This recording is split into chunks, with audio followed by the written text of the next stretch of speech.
You are now tuned into the Anxious Ambition podcast, where you'll be hearing raw and unfiltered conversations with those who struggle with mental illness but refuse to let that get in the way of them achieving their dreams.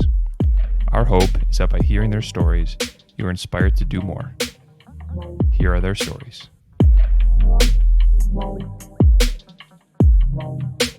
Anxious Ambition. Welcome, everybody, to another episode of the Anxious Ambition podcast. Today is the first episode for season 2. Now, this episode is going to be a little bit shorter. It's just going to be kind of an intro on, what season 2 is going to be all about, and also kind of give you a little life update, what's going on with me and where I've been, over the last, month or so. Firstly, let's get into what season 2 is going to be all about. The next 10 episodes or so are going to be all featuring male guests. It's really important that more men start talking about mental health. With the popularity, some would say, of, talking about mental health and how it's definitely becoming less and less taboo. Personally, I see mainly women out there, talking about their mental health, talking about what they're struggling with. And it's great. It's amazing that there are tons of women doing this, but and even look at, Anxious Ambition. Most of the followers on YouTube and Instagram are mainly women, probably, 75%. But, I think what I can do as a man, with the connections that I have, is to bring on more and more stories from a bunch of great guys who are out there pursuing their dreams, even though they've had their own struggles. They're going to be coming from different walks of life: black, white, rich, poor, people that are trainers, therapists, coaches, athletes, potentially rappers. We're going to try to get on as many guests as we can from different walks of life, just to show you just more and more people that are doing big things and have had their own struggles and continuing to struggle, and how they continue to pursue their dreams. What do they, what practices they do, what, what do they do in therapy. Just the goal is for you to continue to hear more and more stories so that you can continue to realize that you can do anything you want to do in life, despite all this shit with your mental health, whether it's about a depression or it's, major depressive disorder, anxiety, OCD, bipolar, severe trauma, PTSD. And I'm not bringing on these guests just to get more male listeners. Honestly, it's just to get their stories out there. And for the women out there, please do not just not listen to the season because it's all women. I mean, look at last season. All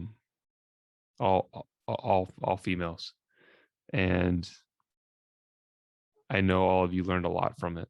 So, some of the statistics that I'm about to read off is one of the driving factors of me wanting to make this season all about not all about men, but having more men on the show. And some of these statistics are really shocking. And well, for one out of 10 males suffer from anxiety or depression. Now, to me, that number is probably even low because this is a poll, meaning there's a lot of people that probably didn't even say if they had anxiety or depression because of that stigma, not only around mental health in general, but for men. Men are supposed to be this strong, figure that doesn't show emotion and things like that. And being strong doesn't mean that you need to hide your emotions and, not seek help when you really need help, or just, man up. Like people say, men suffer, women suffer, we all suffer. And,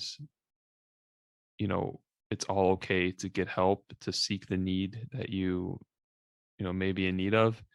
And it's just more men experience anxiety, depression than you think. Some of these other statistics are even more shocking. More so, 3.5 times the amount of men are dying from suicide than women. Now, this obviously isn't a competition. It's crazy to hear this. I have my own theories. Partly I think it's because men are afraid to talk, afraid to get help, afraid to even just acknowledge what's going on. They feel weak dealing with acknowledging it. But a big reason why some men do get help and I think feel more comfortable is because they let down those walls, become vulnerable, and hopefully hear more and more people's stories that will help that situation. Couple more stats: 6 out of 10 people, or 6 out of 10 men, have experienced a traumatic incident in their life. 6 out of 10. I mean, that's crazy to think about. And how many of these people have just buried that trauma down, buried it deep, where they haven't faced these traumatic incidents? It's sad to really think about, and um, just sad to think that so many men and people in general are suffering in silence.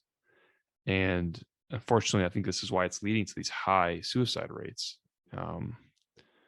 Just hoping that, this conversation, even alone, might help people get some help. Just realizing these numbers, it's wild. Couple more things. Actually, just one more main thing. So this one says 49% of men are suffering much worse than they're telling people.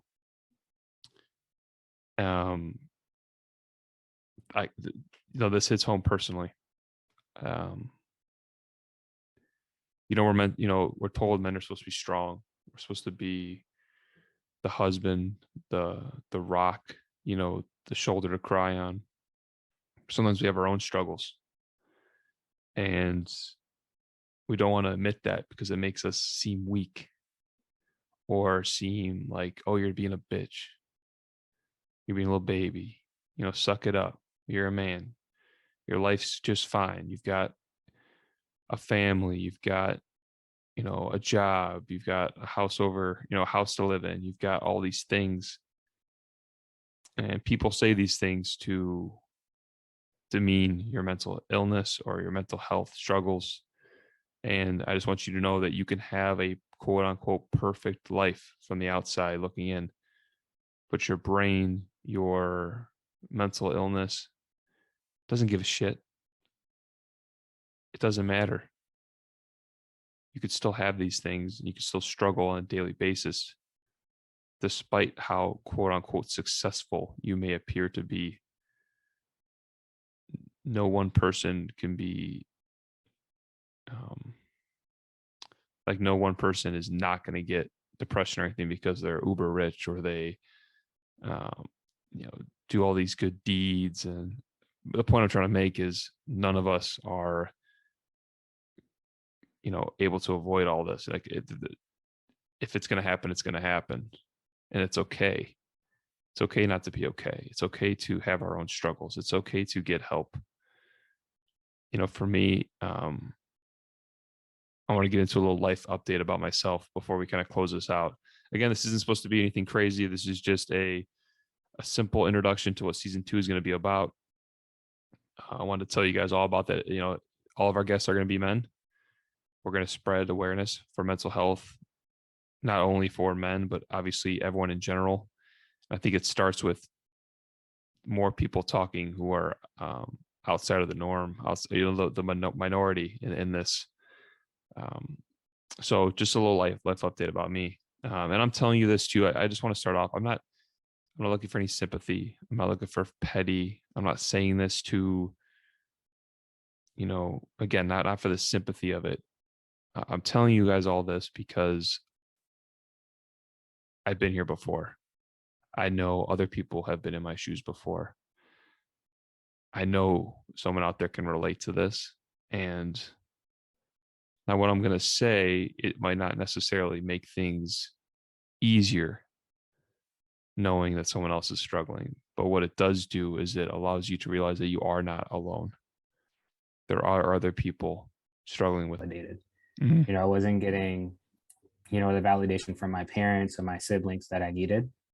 And so like that's something like I'm still working on in therapy. It's just like, not being validated enough. But I I think I made some comments about just self-harm to my best friend, and that, made him very scared. Mhm. And so he told his mom, and then his mom told my mom, and then that's when my mom found out. And that's when she signed me up for therapy. Mhm. And I was just like, okay, like I've always been a very open person, always want to try out new things. And at the time I didn't know like there's, a stigma between, seeking, help from a Mhm. professional. And so I think that's also kind of, why I still started therapy. It's because I didn't know about the stigma at the time. And started therapy. She was a good therapist, but we just again, like we didn't connect. Mhm. We didn't like really have many things in common. Although she gave me some very good coping skills and some like recommendations, like say for example, like lavender. Mhm. Like, I didn't know about lavender like at the time, and she's just like, hey, try this out. This will help just kind of keep you calm and like help you sleep at night. And so, that's something that like has stuck with me, and like, I still use. But More general it, stuff though, nothing like personal. It's just kind of like, I don't say just general shit, but basically, like stuff that could work for everybody, but not like for you, yeah, specifically. yeah, it was just like, all right, I'm gonna throw out all these recommendations and things you can Mhm. do, rather than, us talking and, me starting to like unpack things that like I've been through, and like, obviously the grief of my sister. Mhm. So I think that I just stopped that. And then once I moved away to college, I started seeking services on campus at UD, Mhm. and built a really great relationship with the therapist there. And then unfortunately, she left my junior year. And then so it was like, okay, well, damn, like, what am I gonna do now? Like, she's gone, she's not in Iowa anymore. So my English professor, her daughter is a therapist, and so we got connected, and I knew from that first day, like, we were gonna be great together. Like, That's awesome. and so I was doing that like once or twice a month, and I really should have started off going weekly, but Sure. still kind of scared, honestly. Mhm. So before your sister passed away, what did you have any like mental health, you know, issues or anything like before that? And this kind of, you see a lot of the time like the trauma, these big traumatic events really just, either, awaken like the depression, the anxiety, whatever it is, seems to be like a launching point for a lot of people. It's like, oh shit, like I do have some things to work through. Hmm. Yeah, so I did not know what mental health was until I got to Rightfully college. so. Yeah. Right. Right. Like And everybody. it's sad, like, Hmm. I really think that like mental health should be taught like in schools. And honestly, like I've been seeing a little bit lately about teachers, in middle school and high school are kind of mentioning mental health. Like I just hear Hmm. from, friends, and like their brothers and sisters are like in school, and they were telling them like, oh hey, I learned this today.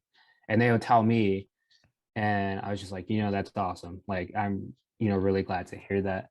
But I guess looking back, I can definitely see that I did deal with, definitely depression. That always have been like my biggest battle was Hmm. depression. And I've always like had experienced, numerous of times like just sadness, and I was very uncomfortable. Like I had lack of energy with doing anything. And it was kind of part of the reason why I fell off of baseball, even going into high school, was because of my depression. Hmm. And I've always felt like an outsider. Um, by that, like I hated like everything about me, like all my physical features, like even like my skin being black. Like Hmm. it was something like it was a battle. And majority of the like kids at my school, like they were white. You're right. Did And you grow up in Iowa? No, so I grew up Okay. in Rockville, Illinois. Okay. Yeah. And Yeah. honestly, yeah, so I grew up in Rockville, Illinois. I went to a pretty big school, but Mm-hmm. there was like there was more white than there was black. Mm-hmm. And I mean, it was a one race. It's the human race, so I'm not Mm-hmm. biracial. I'm not mixed with an alien, right? Like Right. Right. I'm Exactly. I'm mulatto, which Okay. mulatto is the mixture of culture, right? Is a Caucasian parent and a black parent. Okay. And so like now I'm all about pushing that because I see how many more kids there are out there like me who struggle with those same stigmas Mm-hmm. of you're not black and you're not white. Even on my podcast, one of my other co-hosts, he's mulatto, and he dealt with the same thing. And he had a brother who was really good at basketball. My brother was really good at basketball. I mean, I did football was my main sport, but I was at a higher level in volleyball when I was in the USA Pipeline. Mm-hmm. But I'm playing just like Pop Warner football, but I'm the star. And so, kind of fighting that all, going about it, I think that's where it really got to. Okay. No, that makes sense. And I also don't think too, like, if people are like labeling as one thing and the other is bullshit too. Like, it doesn't, like, I don't think people Yeah, look at me like, oh, hey, he's white. It's like, it's not like I'm Justin, you're Larry. Like, we're fucking yeah. people. Like you said, it doesn't, like, I don't know. It's all fucking bullshit, No, which honestly, it yeah. it's craziness. But I mean, like people say, don't judge a book by its cover, and I always tell people at the same time, like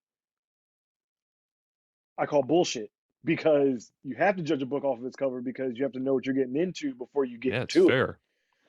So I understand people see me, oh, he's black, but then they talk to me and they realize I'm not. Okay, now that label has to change, Mm-hmm. and now you know really what I am and who I stand for and what I'm about, and that's when it goes. Like I'm all good with anybody seeing like, oh, he's black or he. Hell, I used to get confused when we were playing back in high school and club when we would have the Puerto Rican teams there.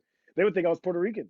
I could see that. I mean, yeah, And they would, you do kind of look Puerto Rican. Yeah, right. right? Right. And they would come up to me and start speaking Spanish, and I'd look at them, I'm like, bro, I don't know what you're saying. I'm black. Like I'm not Puerto Rican, bro. Like I appreciate the love, but I don't understand you. I'm sorry. Yeah. So like we all have these labels, and labels just help us get a brief identity of what we're looking at.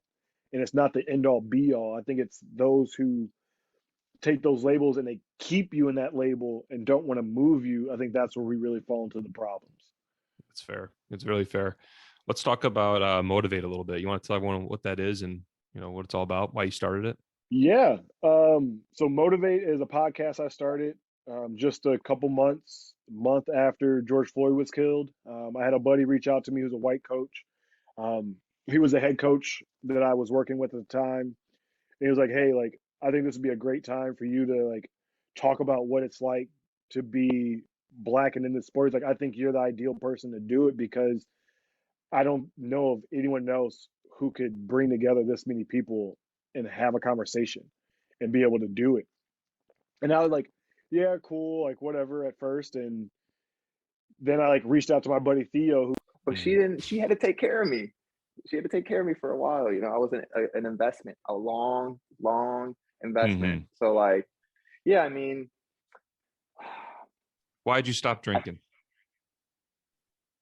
because I was just in so much pain, physical pain, bro. Mm-hmm. I couldn't go one day without drinking. I could not go one day. So at a certain point, so once I got the DUI, because that's 2016, I didn't stop drinking until almost exactly 2 years ago. So it's about to be 22. So almost 19. So, yeah. So there's a period. So I would stop for a little bit, and then I would I'd try to go for a couple of days. I couldn't go more than like a day. So there was a point where I was just like I need to. I was so mad that I just couldn't make it more than one day. Mm-hmm. So then I'd make it 2 days. So for me, it was like, all right, I just got to make it 2 days. And at this time, I'm not an AA type of guy, and which is why. I mean, I wish I would have been. I guess I still could be, but like, I wasn't. I had to do it. Okay, I went to AA before I got the DUI because my manager thought I should. I got in there. I'm sitting there with people who my mom, was a part of the Manson family. She was one of the wives, and I was doing heroin at 11. To me, I'm just like, you guys are all like doing crack, this and that. I did like bad stuff back in the day. I'm just drinking. So this is fine. Like, I don't need to be here. So left, didn't go back until I had to go back legally. And then I in my DUI class, not the AA, I actually learned, like, I participated, you know, people probably didn't like me because I'm raising my hand, you know, and like, so I was actually trying to learn, but I don't think I still wanted to really stop them. But what really made me stop was, when I couldn't get past one day. So I'd get past one day, I'd get to two, I'd mess up, go back to zero. And then, like, you know, every day I'm drinking 6 beers a day a lot of times, you know, and not eating a lot either. Right. So for many years, I didn't eat that much. I just drank. I really drank. So when I quit drinking, I'd crave alcohol. Like, I'd get hungry and I'd want beer. And that happened for like a long time. But yeah, so I did it on my own, which I would not suggest. Like, I just would not suggest it. But I made it 4 months. And then I went to Mexico for a beer photo shoot. And we weren't in like Cancun, you know, we were in like, here, we have to pay you guys off. We have to pay you guys off. It was very stressful. We're in a bad situation. We're being followed for miles one time. It was not good. And long story short, I drank. I got hammered there. So I made it 4 months, and that feeling of getting home and like having to start over, that was the worst. That was the worst feeling ever. And then after that, that was it for me. Like, that was it. Because I mean, think about it. One day was so hard for me to make. So once I got to 4 months and messed it up in Mexico, I was mad. But when I got home and had to start over, that was it. That was it. Well, it sounds like that's like when you were ready to stop, because you got to be ready. So, it doesn't matter what everyone else says or the trouble you get in. It's like, if you're not ready, it's not going to happen. Yeah, I definitely, I wasn't ready. So even when I was trying to stop, I don't think I probably wasn't ready. You know, I was trying to, but I didn't have that, like, there was never that time until the 4 months where it was like, I can't do this again. You know, so. Fuck. Well, I'm glad. Hey, I'm proud of you for getting through it, dude. For real. I know it's a therapist for a long time. I only went like 3 times, and fun. But I was able to get a lot of tools out of that. And so me being very self-aware has been huge. And I really feel like, that might be one of the hardest things to be, is to be very self-aware of what's going on with yourself. But yeah, it just, the anxiety piece, that was one of those things like I never felt before. And then probably about 2 years ago, November, like I was depressed. Yeah. Like, I was like, yo, what's this deal? And now, mind you, in college, I would get like this sometimes too. And how I would explain it is I felt always tired. I didn't want to really talk to nobody. I have like, even though I'm really extroverted, I have like introvert tendencies at times. Sure. Yeah. But it would be like to the point where it was like almost like antisocial. To like, I don't want to isolation. Yeah. Thank you. Perfect. Yeah, that's exactly what it was. I just wanted to be by huge myself. Side effect or symptom of it, depression. Like, right. Looking back at it. Yeah. Oh yeah, absolutely. And you know, at that time I was just like, why am I feeling this? Like, I don't want to talk to anybody. I would nap in the day. I got so much damn energy. I do not nap. Yeah. Ever. I mean, it's cool if people do, and that's great, but like, I'm not a napper. So I know when I start, and that's another thing for me where I'm like, if I start napping, I'm like, ooh, let me kind of get back. Let me see what's going on. Let me take inventory, you know? And but yeah, like I said, like that was the first time I felt depressed. And I was like, what's causing this? And, you know, just, you know, as I was evaluating stuff, and I would write stuff down, like, yo, what is this? Like, why is this happening with this? And a lot of stuff would be things that had happened earlier in my life were rearing their head later in the form of isolation, you know, where I felt, you know, I had a lot of love, obviously, on my family side, but I always felt kind of isolated, you know, and I'd be like, ooh, that's a trigger right there. Okay. Something about like, maybe I didn't feel good about myself. I was a kid, like, even though I was I've always been pretty damn confident, but That's all right. but there are plenty of times where, when I was younger, like I was kind of like a goofy, like weird kid, like just always like just la la la having fun and stuff. But people make fun of me a lot of it, and I would take it to heart. Mhm. Whereas, nowadays, like, dude, I could kill us. But it was even stuff like that, like the inadequacy that I would feel. All of a sudden, I'm like, oh yeah, okay, that's because you feel like nobody understands you. And it's just like those little pieces and being able to really kind of dig more into my mind that all of a sudden I'm like, okay, so this is why these things are happening, especially on like being depressed as a Mhm. whole. What are you gonna do to get out of it? Right. And I know for plenty of people, therapy is a very effective way to do so, because a lot of times, and this, and Mhm. and I imagine a lot of your audience does, is a therapist is somebody who is a neutral party who could help sort out what's going on in this cabeza. Yeah, it's pretty. Yeah, that's it. It's true. Because a lot of times, and I feel like a lot of people don't value that aspect, that your family and your friends, more than likely, even if they are pretty damn neutral, are going to have a bias because they love you, they care about you. I knew for myself, I had to go to somebody who, like, I don't know you at all. I just want you to hear kind of some of the stuff that's coming out of my mouth. And then off of that, you can be like, so when this and this happen, this happens. And for me, that was a huge game changer, and really also being able to develop that almost those strategies of how to get myself out of it. Even something as recent, right around Thanksgiving, I went through it. Thanksgiving this year, I swear to God, I would have chucked my phone out the window. Days where I don't want to get out of bed. I'm going to have days where by 2 hours into work, I've already had 3 anxiety attacks and I've been crying in the bathroom. Like, I'm going to have those days, but I'm also going to get back up. And I'm going to go back into my office, and I'm going to go back into my life, and I'm going to conquer it, because like you said, it's like, you don't beat mental illness, you don't beat it. Mhm. And you just live with it, you survive with it. It just becomes like your bad angel on one shoulder, and the good angel is all the things that you build up, your toolbox. Yep. And so, like, it's just, I don't know, I think well, first of all, I want to say I didn't know you weren't on medicine anymore. That's awesome. Oh, How thank has you. that transition been?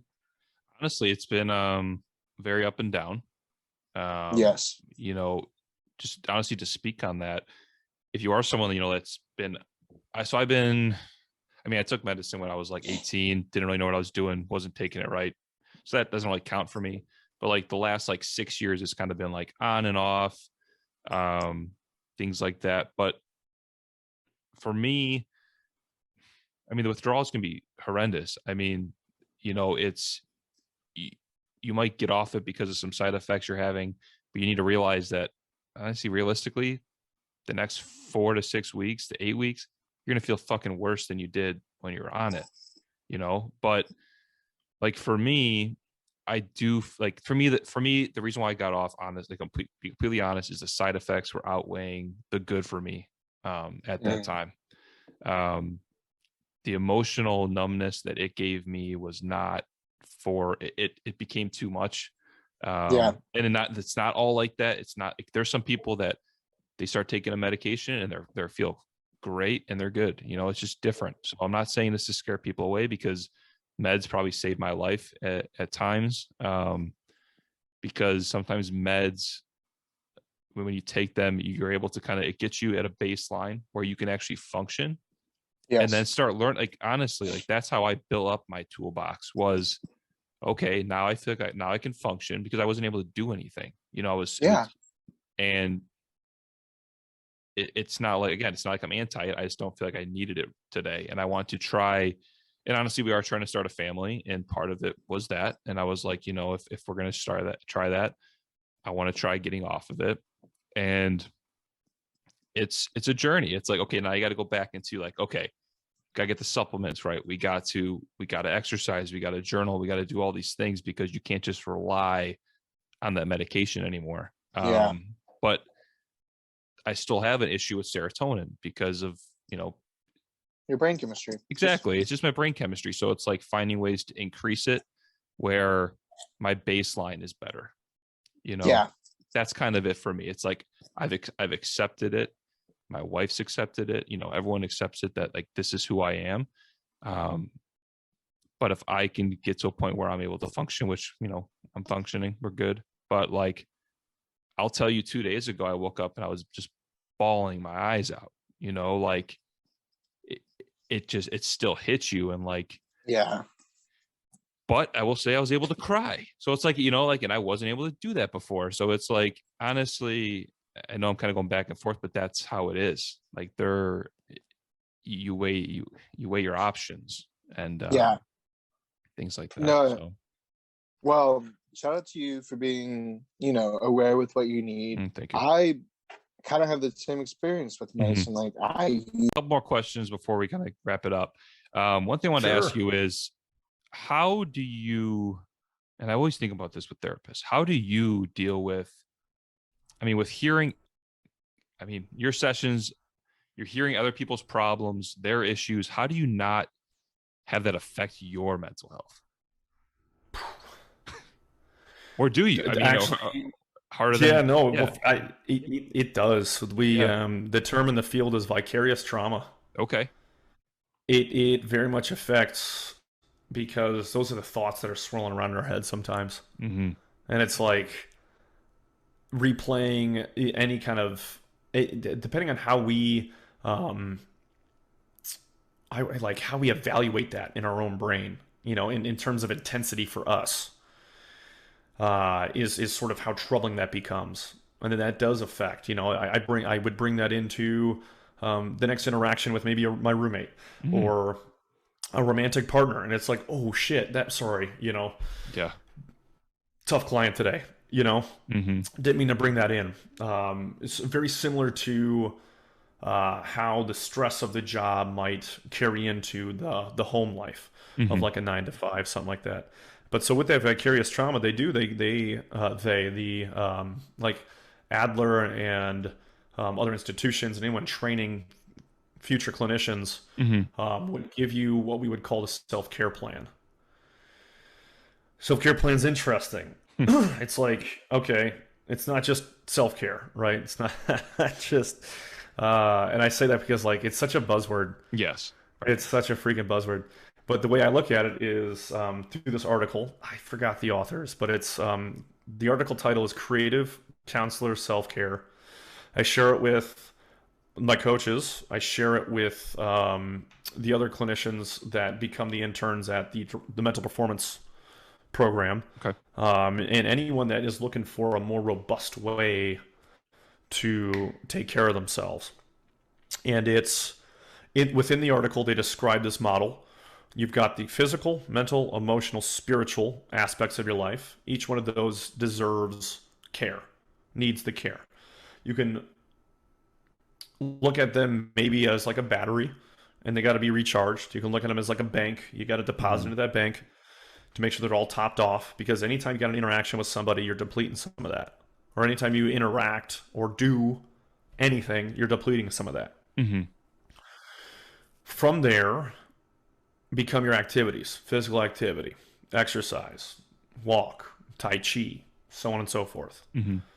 Mental, is it about some of the thought stopping? Is it about maybe some of just the noticing of the thoughts? Is the mental more of like a brain game or a puzzle or something, stimulating in that sense? Is it a book? Emotional. Do we need the therapeutic sessions of our own? Do we need the good cry? Do we need the rage room? Do we need, what I mean? What do we do with our emotions? How do we take care of our emotional well-being? Is it through good, honest emotional connection with a significant other and just talking through that to get those out on the table so we can look at them? And then spiritual, is it the religion? Is it the meditation? Is it the Reiki? Is it a float tank? right? Like, is it the yoga? Because that would also Sure. hit the physical. Yeah. And then from there, it's like they encourage you to go and have a set routine that does not falter week by week within those 4 categories. Monday, Wednesday, lift. Tuesday, Friday, yoga. Sure. Read a book for 30 minutes every night. That's it. Start small. Then they encourage you to go to the 5-minute quick fix. Okay, today's a shit day because something unexpected just happened, which is fine. That happens. Mm-hmm. What's the 5-minute thing that's going to keep you moving? Is it a quick walk around the building? Is it petting the dog? Yeah. Is People on to talk about mental health and how they're helping to strike out the stigma surrounding it. Mm-hmm. But I mean, other ways I've coped are just by being creative. You know, when I can be creative and come up with a series like that, it allows me to put away the anxiety, to put away the negative thoughts that kind of come in, those intrusive, repetitive thoughts that we all get from time to time. Yeah. In the bipolar mind, that's really detrimental, you know, because they just don't go away. You know, they sit there and they fester and they go over and over again like on a loop. It's like watching this one clip from a movie on a loop, and it's like, all right, this is getting old. You know, so that's one way for me to kind of cope with it, is by just allowing myself to be creative and come up with things. Another way, I'll play music. You know, that's a huge escape for me. I love listening to jazz. Okay. You know, and jazz kind of helps kind of calm me out, you know, and so I'll play jazz while I'm working. And in fact, it was playing up until we started recording. It's a good idea. Very Yeah, smooth. Yeah, I never think about that. Very Yeah. sounds Yeah. like very Smooth relaxing jazz. music. It is. It is. And it's just, you know, that's who I am. You know, it's classy, stylish. It's timeless, you know. So I love listening to jazz. Other ways I've coped is if I'm having trouble sleeping at night, I'll play like I've got this relaxing music that I play. It's what is it? I don't know what it's called. If I think of it, I'll give it to you to put in notes. Absolutely. But I play this like relaxing music that doesn't have lyrics. It's just sounds and music. And that's one way that I can get myself to sleep. Or a weighted blanket often helps too. You may have heard that. Oh, yeah. That's a big thing with anxiety, is a weighted blanket. It really helps. So, I mean, that's just a few ways that I've learned to cope with things. And you have to find ways that work for you. Absolutely. It's a very individualistic type of thing when it comes to how do I cope with this? Like, there's not, what works for me doesn't necessarily work for you, and what works for you isn't necessarily what works for me. You know, so you've got to kind of figure it out and navigate for yourself on this journey. What are some ways that I can cope with the anxieties that I'm struggling with? Whether it's intrusive thoughts, obsessive thoughts, pervasive thoughts, you know, you got to kind of centralize it and focus it, realize what's going on inside, and then figure out a way that's going to help you abate those things. So That's awesome. I'm glad you brought up like the part about stuff not working for certain people, because honestly, even the weighted blanket. So I have a weighted blanket. I love it, but there's times where like if I'm having a hard, like some of my anxiety is like physical symptoms. So tight chest, hard time breathing. You throw a weighted blanket on yourself. Well, fuck, now I can't breathe at all. Right. So you're suffocated. yeah, but like, you know, people, don't take, like, try a weighted blanket. Try it. Like, you need to just keep trying and don't give up, because like this mission, you know, to live the best life you can with these illnesses, like that's part of it. You have to work and try. And the perfect example with the weighted blanket. It's like, I have one. It's great. Sometimes it is the last thing I need. Exactly. And Right. that's the thing. What works for you in certain instances isn't going to be that always go to, you know, die hard thing. For me, sometimes a weighted blanket doesn't work. A hot cup of tea will. Yeah. You know, and that soothes my insides. It gets rid of the tightness in the chest. I can do some breathing exercises, do some meditation. all that kind of, I mean, you just have to find what works for you. And so he's an expert in that field. But when it comes to mental health, like I don't have a degree, anything like that. Like I'm speaking 100% on research that I've done myself and my own experiences. And so we're like, all the advice we can get, like, let's absorb it, let's soak it up, let's try to incorporate everything that we hear. And so we did those events over the summer.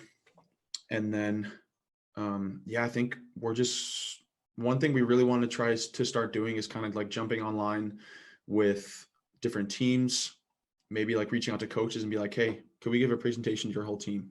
Or maybe like a whole athletic department. Maybe we can go do, like go to a high school and just get the whole athletic department and do like a presentation, kind of like a rundown of what we all talk about. Yeah. Because I think one of the biggest things that we talked about was when you go and play, especially I think college is the best example. Like when you go and play a college sport, you get 2 presentations at the beginning of the season. You get the Title IX, like the sexual harassment and all these things. And then you get the doping, like performance enhancement. Those are the 2 presentations you get at the beginning of the season. There's nothing about nutrition. There's nothing about recovery. There's nothing about mental health.